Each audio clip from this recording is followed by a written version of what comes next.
কেনে হারি গেল গে আর বুকুত তুন কেনে গেল গে।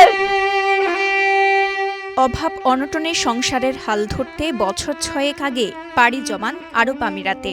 ওখানকার দুবাই শহরের দেরা দুবাইতে চাকুরি নেন ইলেকট্রিশিয়ান হিসেবে।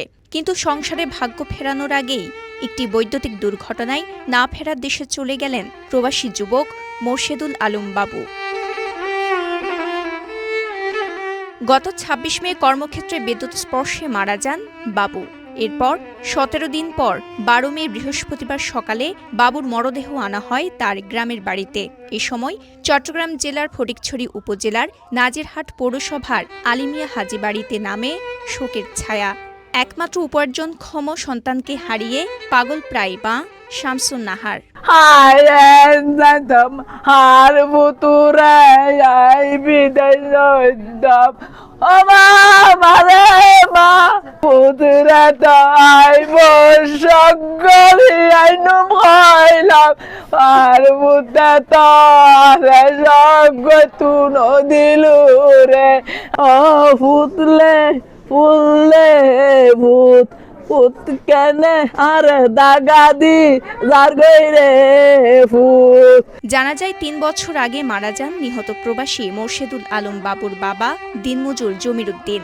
বাবার মৃত্যুর পর ২ বোন নাদিয়া আক্তার বাবলি ও মাহি আক্তার বাবলি, মানসিক প্রতিবন্ধী ছোট ভাই বাবলা ও মা শামসুন নাহারের দায়িত্ব পুরোপুরি বর্তায় বাবুর ওপর। বর্তমানে অসহায় এই পরিবারটির কথা ভেবে চিন্তিত পাড়া প্রতিবেশী ও স্বজনরা। টানা ৭ম-বারের মতো বেস্ট টিস্যু পেপার ব্র্যান্ড হিসেবে স্বীকৃতি পেয়েছে বসুন্ধরা টিস্যু। ওদের পরিবারে কেউ নেই। এই ছেলেটা অনেক ভালো ছেলে। পরিবারের হালত ধরার জন্য বিদেশে গিয়েছিল, অনেক কর্জ হয়েছিল, অনেক ঋণ নিয়েছিল। এখন ওই ঋণ পরিশোধ করার কেউ নেই। ওর খুব অসহায় পরিবার, ও একজন অবলম্বন এই পরিবারের। ওদের কিছু নাই, ওর বাবা মারা গেছে ৩ বছর আগে। ওদের পরিবারে এখন হাল ধরার আর কেউ নেই। এদিকে নিহত বাবুর প্রতিবেশীরা জানায় ৬ বছর আগে ঋণ করে বাবু বিদেশে পাড়ি জমান। এরপর এত বছর বিদেশে থেকেও পরিবারের ঋণ পরিশোধ করতে পারেননি। বর্তমানে তার অসহায় মা, মানসিক প্রতিবন্ধী ছোট ভাই এবং ২ বোনের পাশে দাঁড়ানোর কেউই রইল না। দুবাইতে গেছে, ভিজিট ভিসা নিয়ে গেছে। যাওয়ার পরে ২-৩ বছর পর্যন্ত ভিসা লাগাইতে পারে নাই। ৭-৮ লাখ টাকা ওদের খরচ, ৫-৬ লাখ টাকা ঋণ করছে। ২টা মেয়ে, 2টা ছেলের মধ্যে বড় ছেলে মারা গেছে, আরেকটা ছেলে মানসিক সমস্যা।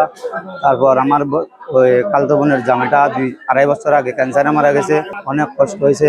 মারা যাওয়ার পরে ওখানে টাকা পয়সা, বিদেশ থেকে টাকা পয়সা তুলে এখানে পাঠাইছে।